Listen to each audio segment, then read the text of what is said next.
ailemizin üzvü olan milli qəhrəmanımız Yılmar Edilov 2 məzarlı 2-ci Fəxri Xiyabanda və bir qəbri isə onun, yəni bir hissəsi onun məhz tapılan yerdə, şəhid olduğu yerdə dəfn olunub. Və həm də mən bugün bir hərbiçi anası kimi burada iştirak edirəm. Müharibə başlandığı gündən bugünə qədər öz gücü, fəaliyyəti ilə fərqlənən hərbiçi anası kimi. Mən Xocalıdan qaçqın düşmüş əzizlərimizin şahidçisi kimi iştirak edirəm. Və mən fəxr edirəm analarımızla bu qədər çətinliyə, bu qədər acı günlərə onlar dözüş gətirdi, dözdülər. Onların qarşısında mən baş əyirəm bir şəhid bacısı və bir hərbiçi anası kimi və bir müəllimə kimi. Çünki mən bunları görə öz şagirdlərimə gələcəyi parlaq olan bir dünya bağışlamaq istədim. Və onların torpağımıza, dövlətimizə bağlılığını, onların şəhidlərimizdən bir nümunə götürməsini əldə etmək istədim. Və müəllimlərimizə bugün öz təşəkkürümüzü bildiririk, analarımızla bərabər.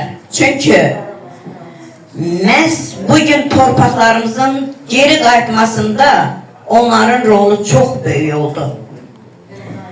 Hər ikisinin tərbiyə verdiyi mərd oğullar böyüdü ki, onlar torpaqlarımıza geri qayıtdılar. Bugün analarımızın başı ucadır, atalarımızın başı ucadır, onlar fəxr edirlər övladları ilə. Biz yaddan çıxartmamalıyıq ki, əgər torpaq üzərində qan varsa o vətəndir. O torpaq deyil ki, orada şəhidi olmayan. O torpaq üzərində qan tökülməyən. İllər boyu, əsrlər boyu o torpaqlar bizə məhz qan bahasına gəlib çatıb. Biz də gələcək nəslimizə ötürməliyik. Şəhidimizin bugün qızı iştirak etdi, bir müəllimə kimi. Sizə uğurlar arzu edirəm. Atanız əlbəttə ki, böyük zirvələr fəth etdi. O torpağı, anası, sizi biz anaların yolunda məhz atanız kimi məğrur, dönməz, əyilməz övladlar bəxş edəsiniz.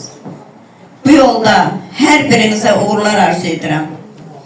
Və anamızın əlindən öpürəm, elə bir igid övlad böyütdüyü üçün, xalqımıza bəxş etdiyi üçün. Və biz əlbəttə ki, şəhidlərimizin ruhu qarşısında baş əyirik. Bizə bu dünyanı bəxş etdi. Bizə bu torpaqları bəxş etdi. Bizə insanlığı bəxş etdi. Biz bütün burada döyüşçü yoldaşlarımız iştirak edir. Onlar canlı şəhidlərimizdir. Biz onların qarşısında bəş əyirik. Yəni onlar sağlamlığını itirib, bizim yolumuzda itirib. Onlara Allah'tan can sağlığı diləyirəm. Və analarımıza dözümlü olmağı arzulayıram. Dözümlü və səbirli olsunlar. Nə qədər ki yaşayırsınız, oğullarımız yaşayır. Allah sizə ömür versin. Allah sizə rəhmət eləsin, yeri beşli olsun. Şəhid analarız, hamınızın əlinizdən öpürəm. Allah sizə can sağlığı versin, ömür versin, sağla sabır versin. Allah sənə dəyməsin ana. Allah sənin canını sağ eləsin. Mən qürur duyuram sənin balalarınla, sənlə.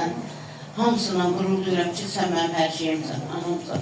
Harada da olsan, harada da tədbir eləsən, bu boy vaxtı sən hazıram, sənin qulluğunda. İkinci de Allah bizim cənab prezidentimizin canını sağ eləsin. Allah ömür versin prezidentimizə ki, bizi, şəhidlərimizi, bizim qanımızı yerdə qoymadı. Əllərimizin qanını yerdə qoymadı. Şəhid ailələrimizin hamısının başını ucu elədi. Allah sizə dəyməz. Allah şəhidlərimizə rəhmət eləsin.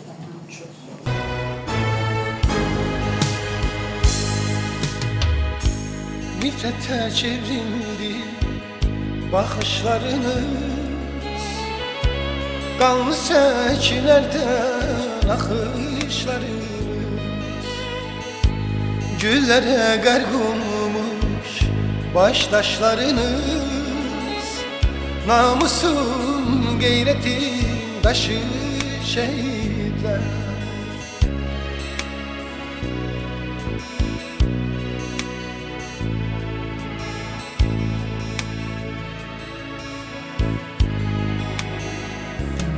Dünyanı heyrete salan oldunuz, azadlık odunda yanan oldunuz, köçüp yüreklerde kalan oldunuz. Unutmak olar mı sizi şehitler? Dünyanı heyrete salan oldunuz, azadlık odunda yanan oldunuz, köçüp yüreklerde kalan oldunuz. Unutmak olar mı sizi şehitler? Unutmak olar mı sizi şehitler?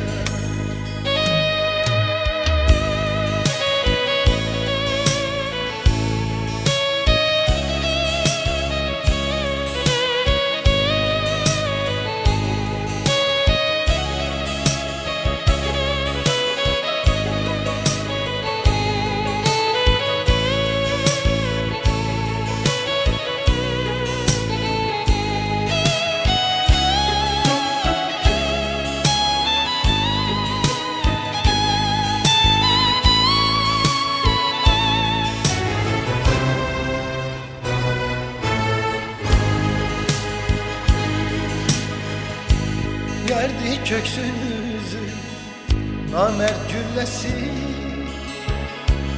dondu dilinize vatan nağmesi.